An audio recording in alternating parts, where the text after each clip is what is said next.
반갑습니다. 7월 20일 화요일 새벽 말씀을 올려드리겠습니다. 본문 말씀은 시편 119편 49절 50절입니다. 주의 종에게 하신 말씀을 기억하소서. 주께서 내게 소망을 가지게 하셨나이다. 이 말씀은 나의 고난 중에 위로라. 주의 말씀이 나를 살리셨기 때문이니다. 아멘. 우리들이 고통 중에 있는 세월을 많이 경험하게 되었을 것입니다. 어떤 때는 밤잠을 자지 못합니다. 음식을 먹지 못합니다. 너무 힘들기 때문에 그렇습니다. 이런 힘든 상황에서 사람들은 상담가를 찾아가서 위로를 받으려고 합니다. 그리고 아는 지인을 찾아가서 위로받기를 원합니다. 그렇지만은 사람의 위로는 비단 말, 좀 더 지혜스러운 말, 그 정도밖에 더 되겠습니까? 한마디로 내 삶을 책임져 주시는, 내 삶을 치료해 주시는 능력이 없다고 하는 것입니다. 오늘 여러분들에게 드리는 말씀은 고난 중에도 우리는 하나님의 택한 백성이기 때문에 하나님의 위로가 있습니다. 많이 울고 싶습니다. 내가 왜 이럴까 하는 껄껄하는 후회도 합니다. 너무 힘들다고 하는 겁니다. 내일은 눈을 떠서 어떻게 살아갈 것인가 하는 그러한 캄캄한 날들을 경험하기도 합니다. 그러나 여러분, 우리는 예수 그리스도의 피값을 통해서 속량받은 하나님의 택한 백성이요 하나님의 자녀입니다. 우리를 평생에 하나님의 인도하심 속에 살아가는 하나님의 백성들은 고난 중에 위로가 있습니다. 오늘 시편 기자는 어떤 것을 위로로 삼았습니까? 본문을 읽어드립니다. 말씀은 나의 고난 중에 위로라. 왜? 주의 말씀이 나를 살리셨기 때문이니다.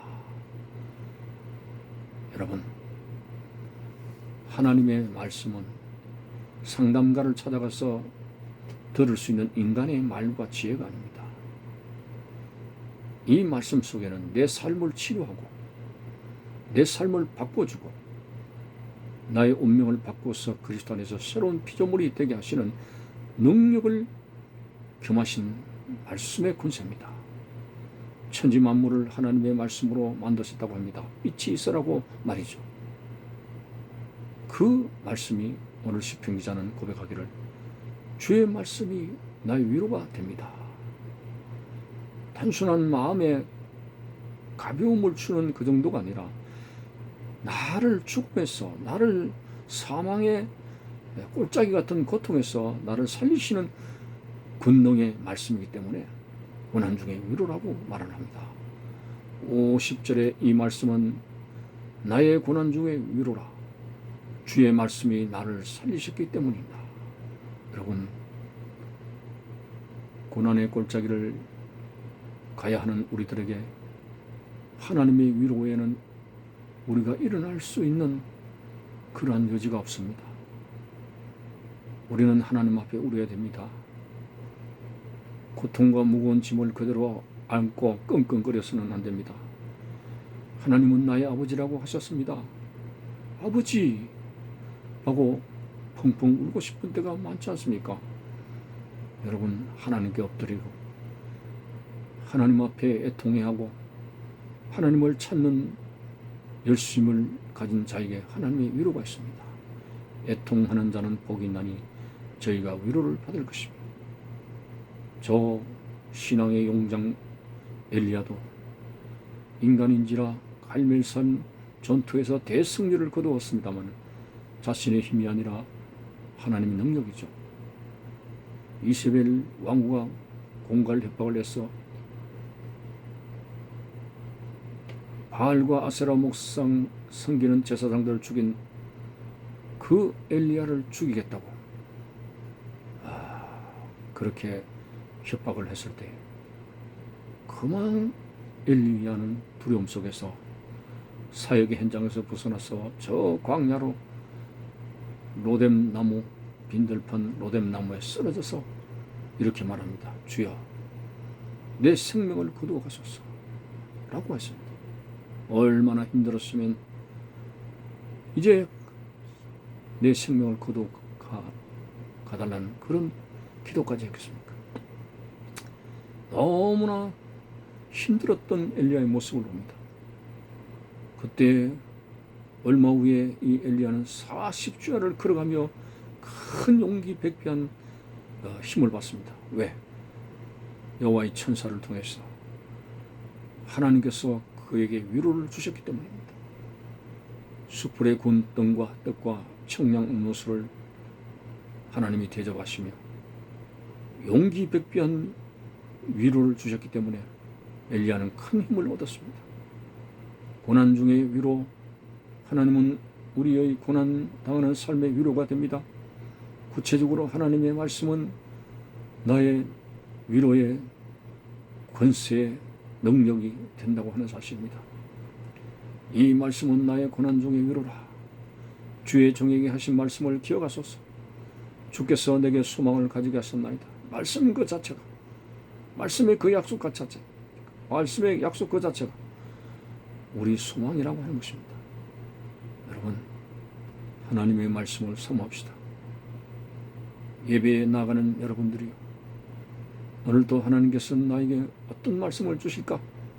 목마른 사슴이 신의 물을 찾기에 갈급한 것처럼 하나님의 말씀을 사모하는 마음으로 말씀을 기대하고 말씀을 바라보고 말씀을 의지하게 될 때 내 속에 말씀이 요동치며 꿀같이 역사하시게 될 것이고, 바람같이 불같이 생수같이 역사하시는 성령을 따라서 말씀에 큰 위로를 받게 되며 우리는 험난한 세상에서 일어날 수 있는 용기를 가지게 됩니다.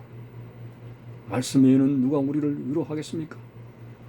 세상 사람들은 술을 마시면서 친구들과 여러 가지 푸념을 털어놓는 그 정도의 위로밖에 없습니다.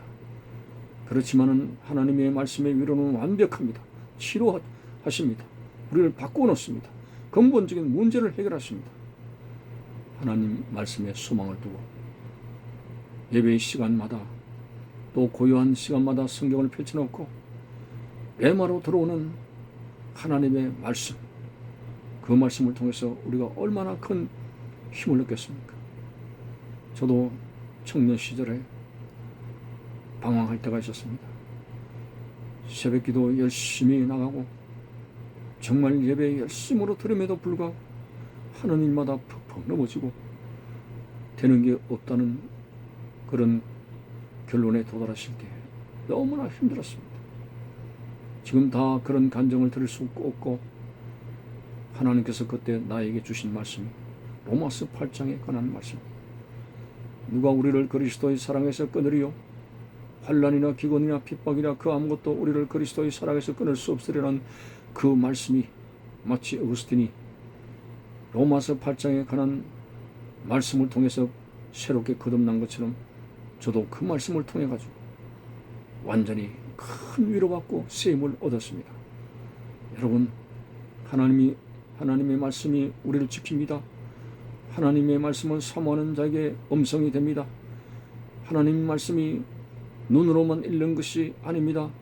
성령의 역사하심으로 말미암아 우리의 가슴에 뜨겁게 요동쳐야 됩니다.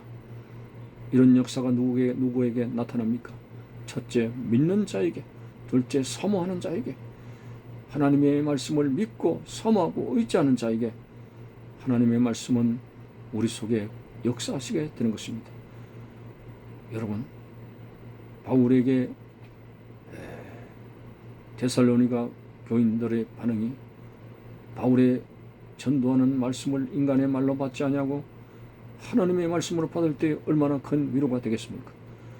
매 시간, 집회의 시간대마다 부족한 종이 말씀을 전할지라도 인간의 말은 제거하고 오직 하나님의 말씀을 사모하게 될 때 그 속에서 하나님의 음성이 들려지게 되고 고난 중에 큰 위로를 받게 될 것입니다. 하나님의 위로가 필요합니다. 우리는 하나님의 위로가 우리의 소망입니다. 하나님이 말씀으로 우리를 치료하시면 바뀌어지게 되고 영육간의 강건함을 얻게 됩니다. 하나님의 말씀은 이론적인 것이 아닙니다. 말만 하는 것이 아닙니다. 권세입니다. 능력입니다. 우리를 바꿔놓습니다. 체질을 바꿉니다. 오늘 말씀, 이 말씀은 나의 고난 중의 위로라. 주의 말씀이 나를 살리셨기 때문이다. 이 말씀을 사모하며 항상 말씀 중심의 그러한 신앙으로서 말씀을 바라보고 의지할 수 있는, 말씀을 소망하고 살아갈 수 있는 우리의 모습들이 되시길 바라는 것입니다. 감사합니다.